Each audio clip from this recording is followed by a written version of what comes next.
innal hamdalillah allazi a'tana al-madara til amal as-salihah wa yasquna biha ila bisakil jannah. Salatullahi salamuhu daiman ala khairul bariyah wa ala alihi wa tabaihi al-kiramil barah amma ba'd. Subhanallah, alhamdulillah, wa la ilaha illallah, wallahu akbar. Allahumma sholli ala sayyidina Muhammad wa ala ali sayyidina Muhammad. Alhamdulillah, sobat semua, kita berjumpa lagi di acara obrolan suriah, subuh ceria dan barokah. Mudah-mudahan di kesempatan subuh hari ini kita senantiasa dalam keadaan sehat walafiat dan senantiasa kita dalam kemudahan-kemudahan yang Allah Subhanahu wa taala berikan. Juga tak lupa saya ucapkan terima kasih atas dukungan juga supportnya untuk sahabat semua yang telah mendukung konten dakwah ini. Mudah-mudahan menjadi ladang pahala bagi kita semua. Amin ya Allah ya rabbal alamin. Ini Umi, ada obrolan apa nih di kesempatan subuh hari ini untuk menemani sahabat surya di rumah? Ya, assalamualaikum warahmatullahi wabarakatuh, Abi dan sahabat Waalaikumsalam warahmatullahi wabarakatuh. Abi, gimana kalau di obrolan surya kali ini kita membahas tentang fase perjalanan alam akhirat? Kan setelah alam dunia, alam selanjutnya adalah alam akhirat. Nah, kira-kira gambarannya seperti apa sih? Bi, coba dijelaskan. Karena perjalanan akhirat begitu panjang ya, bukan cuma di alam kubur, nanti ada yaumul ba'ats. Masih perjalanannya masih jauh. Nah, dan urutannya itu kira-kira kurang lebih seperti apa? Oke. Jadi kita akan bahas tentang fase perjalanan di akhirat. Nah, yang kita ketahui, awal dari perjalanan akhirat itu adalah alam kubur. Dan untuk menuju alam kubur itu ada satu kuncinya yang namanya itu mati. Setiap makhluk akan mengalami yang namanya mati. Seluruh makhluk, termasuk malaikat pencabut nyawa juga ini akan mengalami yang namanya mati, akan mengalami yang namanya sakaratul maut. Nah, untuk manusia sendiri, yang jelas seluruh manusia akan mengalami mati dan akan masuk ke fase yang namanya alam kubur. Dan ada barzah di sana yang membatasi alam dunia dan alam kubur sebagai daripada awal akhirat. Kenapa alam kubur dikatakan sebagai awal daripada alam akhirat? Rasulullah SAW bersabda, barang siapa yang dikuburnya mudah, maka perjalanan selanjutnya akan mudah. Barang siapa yang selamat dikuburnya, maka akan mudah perjalanan selanjutnya. Tapi barang siapa yang celaka dikuburnya, susah dikuburnya, maka perjalanan selanjutnya akan sulit dan susah baginya. Kenapa? Karena ini adalah awal daripada perjalanan di akhirat, yaitu alam kubur. Dan kita sudah bahas di obrolan sebelumnya tentang alam kubur, bagaimana keadaan kita dikubur. Nah, setiap orang yang memasuki alam kubur itu, seluruh manusia yang masuk ke alam kubur ingin kembali ke alam dunia. Bukan cuma orang yang berdosa, tapi orang yang beriman pun ingin kembali ke dunia. Kenapa? Bagi orang-orang yang mempunyai pahala kesolehan, mereka ingin kembali ke dunia, ingin menambah amal kesolehan itu, ingin memperbaiki amal kesolehan itu agar mendapatkan kenikmatan yang lebih dia rasakan. Adapun orang-orang yang berdosa, mereka ingin kembali ke alam dunia untuk beribadah kepada Allah Subhanahu wa taala dan berbuat kebaikan. Nah, makanya kita yang masih ada di alam dunia kesempatan besar untuk memperbaiki diri, untuk menambah amaliyah ibadah.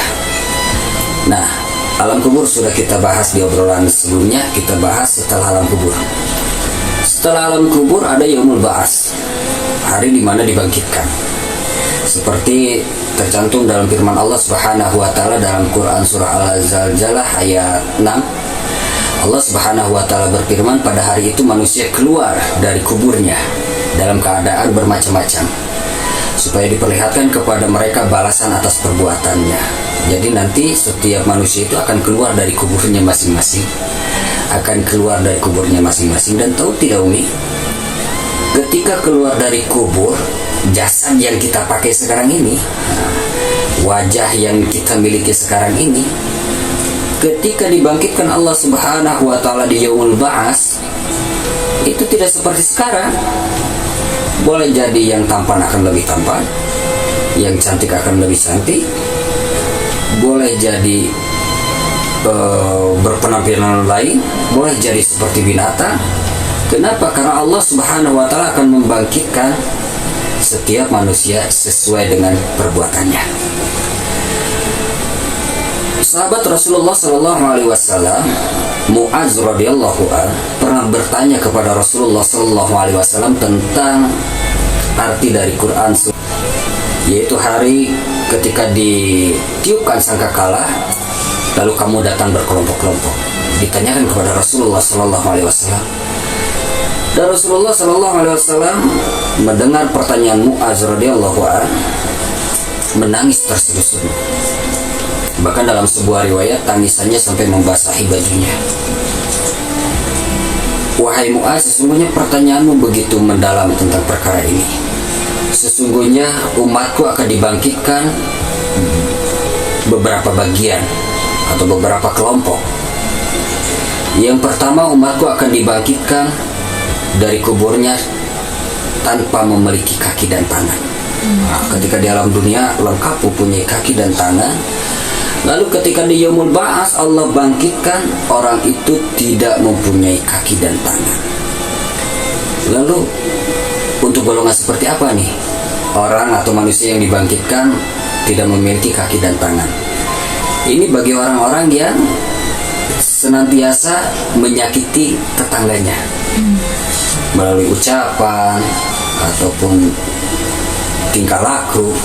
Makanya hati-hati karena Allah Subhanahu wa taala, Rasulullah Sallallahu Alaihi Wasallam mencontohkan kita harus senantiasa baik terhadap tetangga. Nah, bagi orang-orang yang tidak baik terhadap tetangganya, maka Allah Subhanahu wa taala akan bangkitkan di Yaumul Ba'ats, di hari kebangkitan itu, golongan manusia yang tidak baik terhadap tetangganya akan dibangkitkan tidak memiliki kaki dan tangan, sungguh tersiksa dan terhina. Itu golongan pertama. Lalu ada juga golongan kedua yang Allah Subhanahu wa taala bangkitkan itu seperti babi hutan. Jadi ketika di alam dunia itu berpenampilan parasnya bagus, dan ketika dibangkitkan Allah Subhanahu wa taala di Yaumul Ba'ats menjadi babi hutan. Golongan untuk kriteria golongan seperti apa yang Allah bangkitkan seperti babi hutan ini, yaitu manusia yang senantiasa meremehkan perkara sholat. Dia tunda-tunda sholat, dia lalaikan sholat, dia remehkan perkara sholat, dan Allah Subhanahu wa taala akan bangkitkan di Yaumul Ba'ats mirip seperti babi hutan. Nauzubillah. Maka dari itu, kita sebagai umat muslim yang mempunyai kewajiban sholat, jangan ditunda-tunda, jangan disepelekan, jangan diremehkan.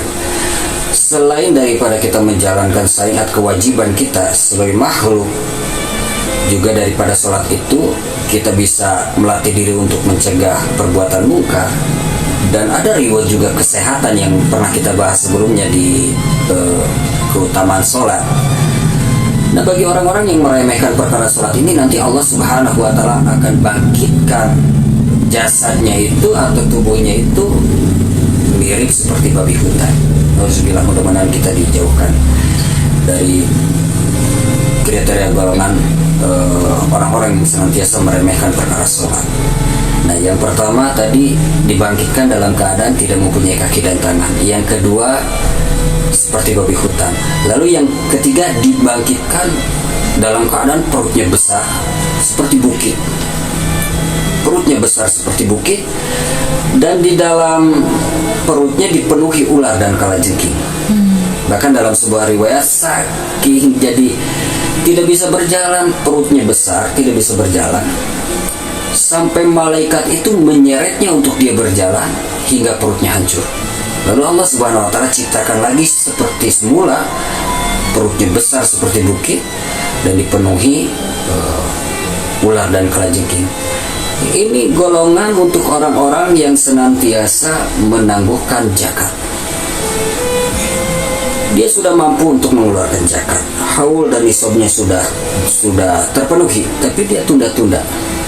Dan dia tunda-tunda juga amal ibadah yang Allah Subhanahu wa taala sudah nampakkan di depan matanya untuk dikerjakan, tapi dia menunda-nunda. Dia sepelekan amal ibadah, dia sepelekan zakat. Maka Allah Subhanahu wa taala akan bangkitkan Ketika di yaumul ba'ats, perutnya sebesar bukit dan Allah Subhanahu wa taala memenuhi perutnya dengan ular dan kalajengking. Itu golongan ketiga yang Allah Subhanahu wa taala bangkitkan.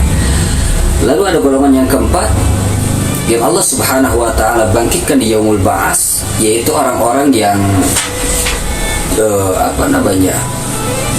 mengeluarkan darah dari mulutnya, mengeluarkan darah segar dari mulutnya. Jadi senantiasa keluar darah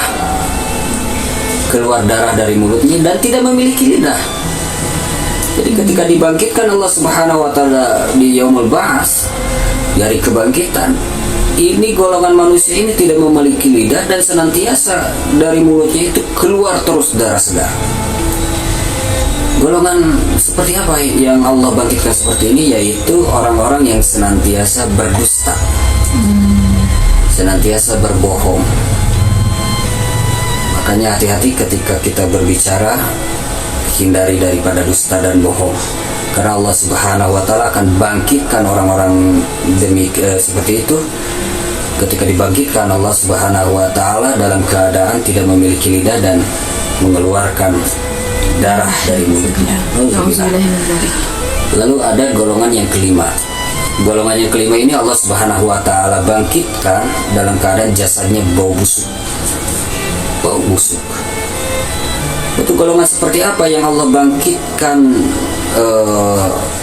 jasadnya bau busuk ini? Yaitu orang-orang yang senantiasa gemar bermaksiat, hingga nanti di yaumul ba'ats Allah bangkitkan dalam keadaan jasadnya bau busuk. Lalu golongan selanjutnya Allah Subhanahu wa taala akan bangkitkan di yaumul ba'ats bagi orang-orang yang menyembunyikan kebenaran, senantiasa bersumpah palsu. Ini akan dibangkitkan oleh Allah Subhanahu wa taala tidak memiliki lidah dan dari rongga kerongkongannya keluar nanah dan darah. Ini kriteria bagi orang yang senantiasa menyembunyikan kebenaran, bersumpah palsu, maka dibangkitkan oleh Allah Subhanahu wa taala di yaumul ba'ats tidak memiliki lidah dan senantiasa keluar dari rongga kerongkongannya itu nanah dan darah. Lalu golongan selanjutnya yang akan Allah Subhanahu wa taala bangkitkan di yaumul ba'ats yaitu golongan orang-orang yang terbalik umi. Kita kan di dunia ini berjalan dengan kaki, kepala di atas, kaki di bawah. Tapi bagi golongan ini Allah akan bangkitkan kepalanya di bawah dan kakinya di atas, dan dia akan tersiksa sekali.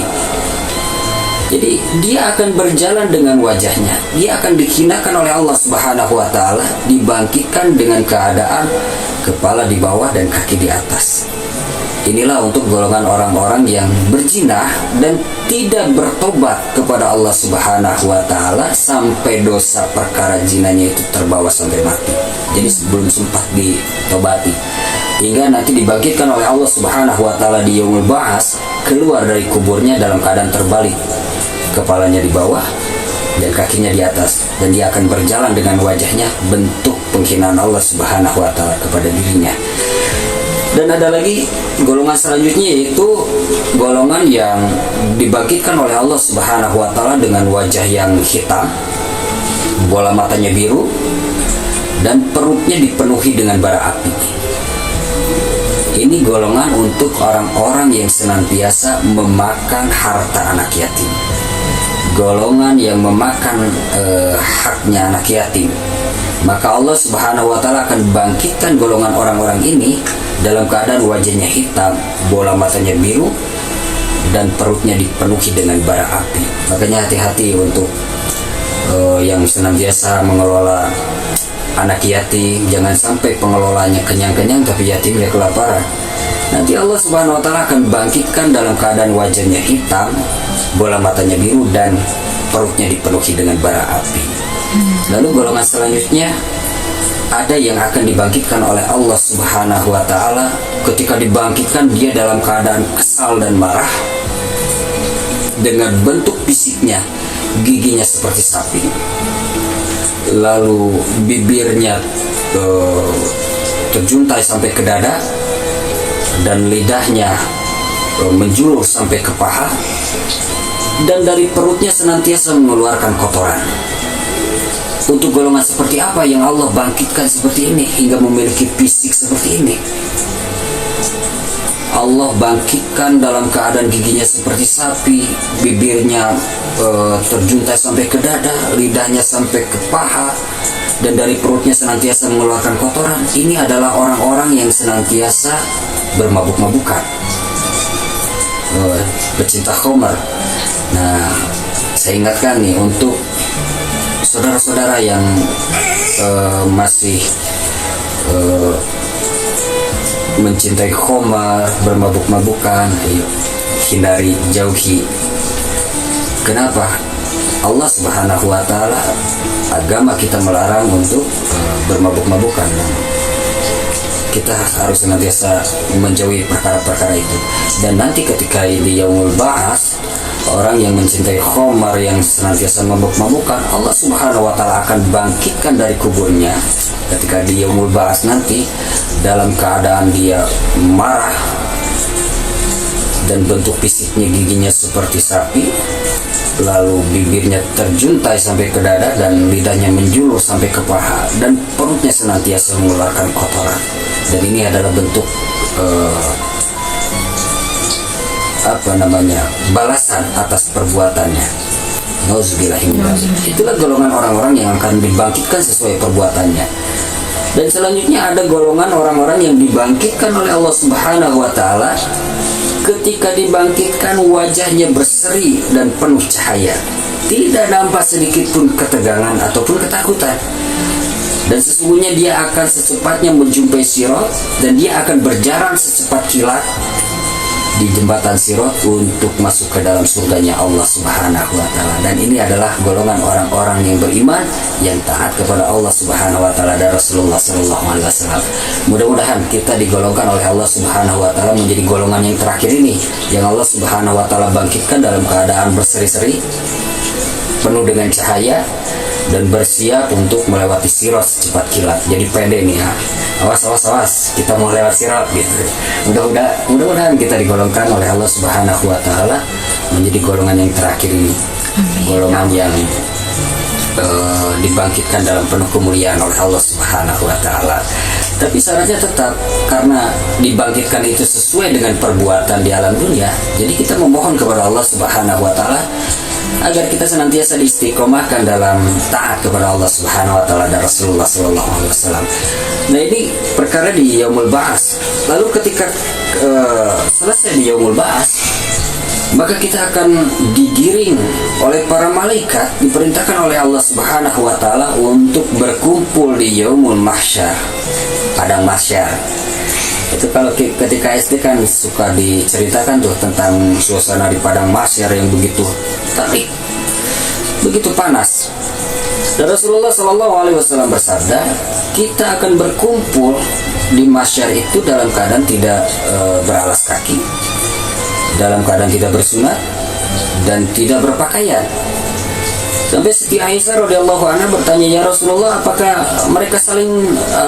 mereka bercampur antara laki-laki dan perempuan? Apakah mereka saling melihat? Maka Rasulullah SAW menjawab, hari itu sangat mencekam hingga tidak sempat mereka saling melihat. Jadi mereka sibuk dengan perkaranya masing-masing. Bahkan sudah tidak tahu lagi saudara, sanak saudara, sudah tidak tahu lagi orang tua. Yang mereka pikirkan adalah bagaimana keselamatan dirinya.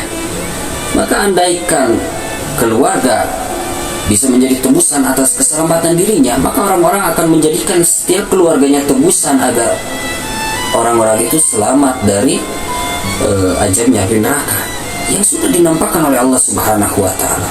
Nah, ketika di padang mahsyar ini yang begitu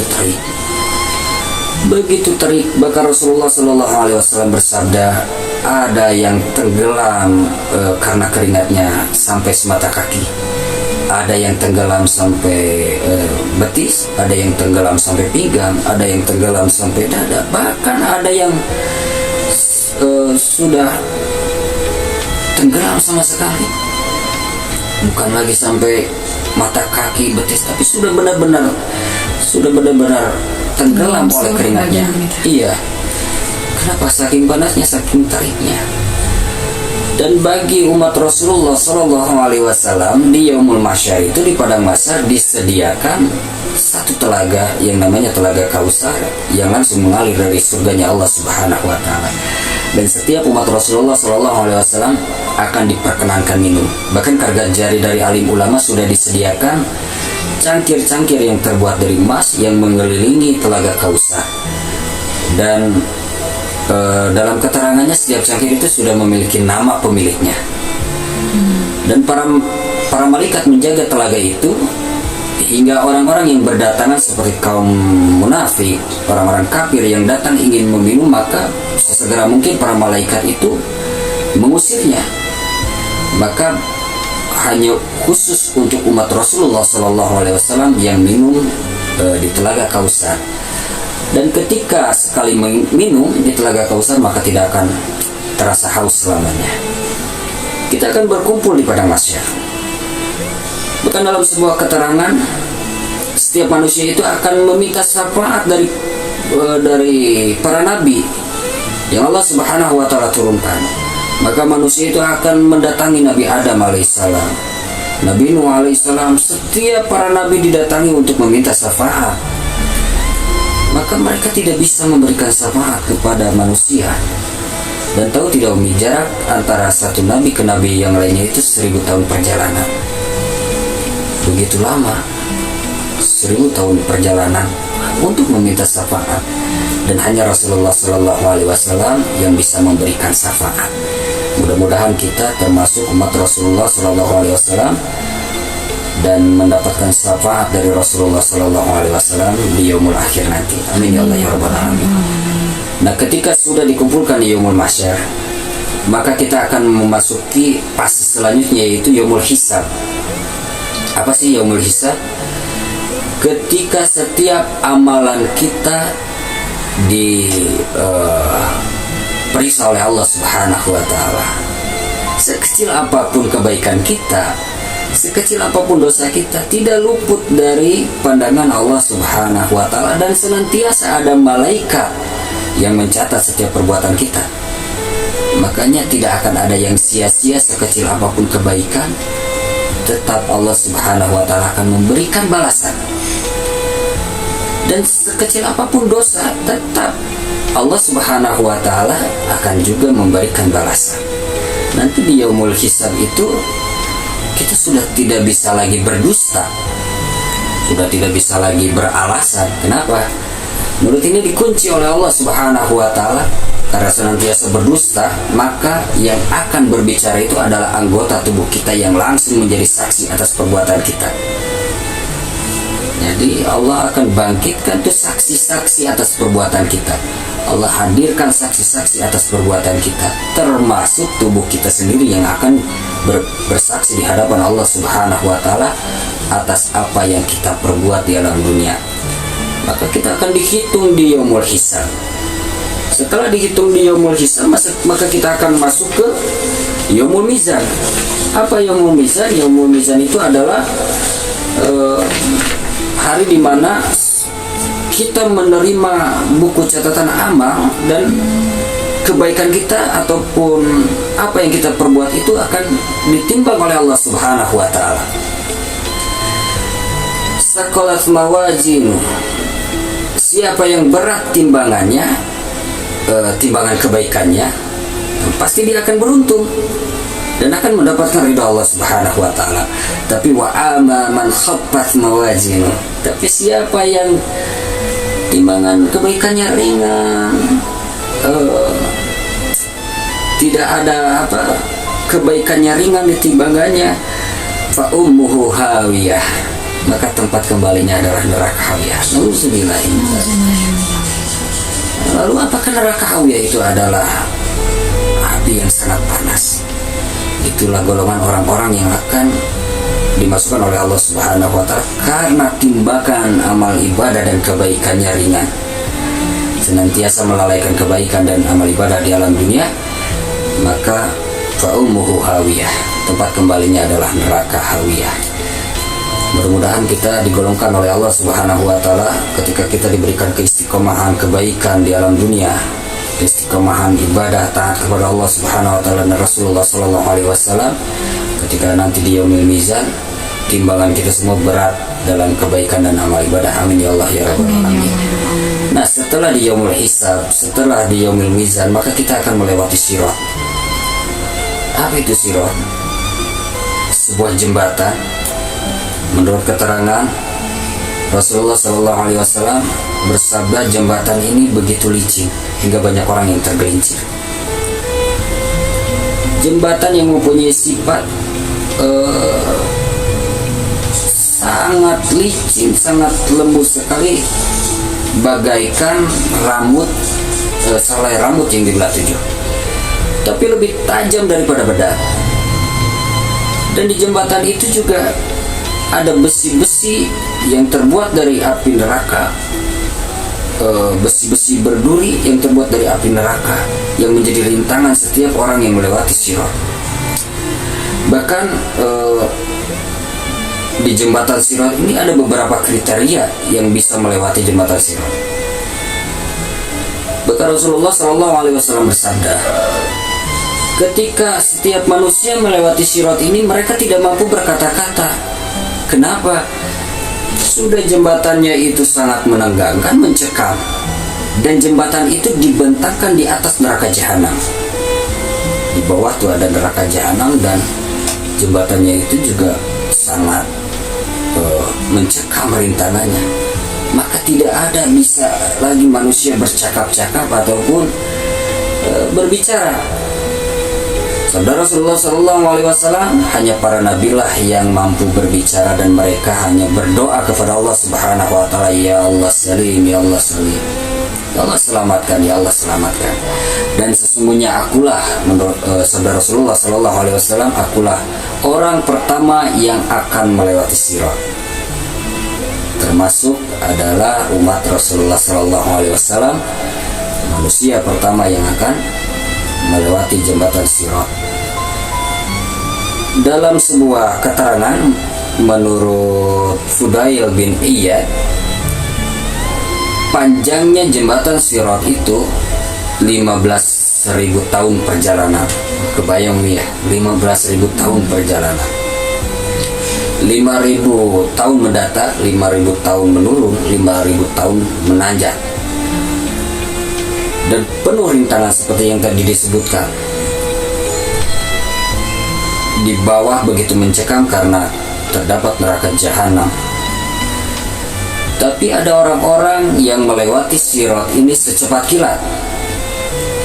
Ada orang-orang yang melewati sirat itu bagaikan pria perkasa, dengan begitu santai dia melewati sirat. Ada juga yang melewati sirat itu seperti unta atau kuda terbaik, kuda tercepat. Dia melewati sirat bagaikan kuda tercepat. Ada juga yang melewati sirat itu dengan merangkak-rangkak. Ada juga yang melewati sirat sampai tubuhnya cacat-cacat. Ada yang baru menginjakan kaki di jembatan sirat tergelincir ke dalam neraka Allah Subhanahu wa taala. Bahkan ada yang sudah sampai mau ujung, mendekati selamat, tapi masih tergelincir ke dalam nerakanya Allah Subhanahu wa taala. Dan ketika selesai jembatan sirat, sudah dinampakkan yaumul jazaa, yaitu hari pembalasan atas perbuatan yang kita perbuat di alam dunia. Apakah kita akan menjadi ahli surga ataupun kita akan menjadi ahli neraka. Mudah-mudahan kita semua diselamatkan oleh Allah Subhanahu wa taala dari azab api neraka, dan kita semua dikumpulkan oleh Allah Subhanahu wa taala bersama keluarga beserta saudara-saudara muslim yang seiman. Kita dikumpulkan di surganya Allah Subhanahu wa taala. Juga Allah Subhanahu wa taala istiqomahkan kita dalam taat kepada Allah dan Rasulnya. Senantiasa diistiqomahkan kita dalam kebaikan. Dan ketika kita memasuki fase alam akhirat, Allah Subhanahu wa taala senantiasa memberikan kita keselamatan dan kemudahan. Mudah-mudahan yang sederhana ini menjadi manfaat. Muhammad atas segala khilaf dan salah. Jumpa lain kesempatan, insyaallah. Assalamualaikum warahmatullahi wabarakatuh.